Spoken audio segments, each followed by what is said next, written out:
Hi guys, it's Rachel with WTI, and today I want to talk about these amazing Tim Hortons K-Cup pods that I like to use. So this comes in a pack of 24. I like the fact that I can make a cup of Tim Hortons coffee right in my own house. They always use 100% Arabica beans, which taste amazing. They do come, this is the original blend. It does come in medium roast, it comes in dark roast, depending what you like.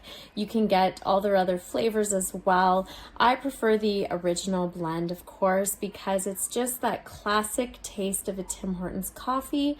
You can add whatever you want to it as well. Make it the way that you like it, just from home, whether you like it a double-double, if you want your milk in it, if you like it black.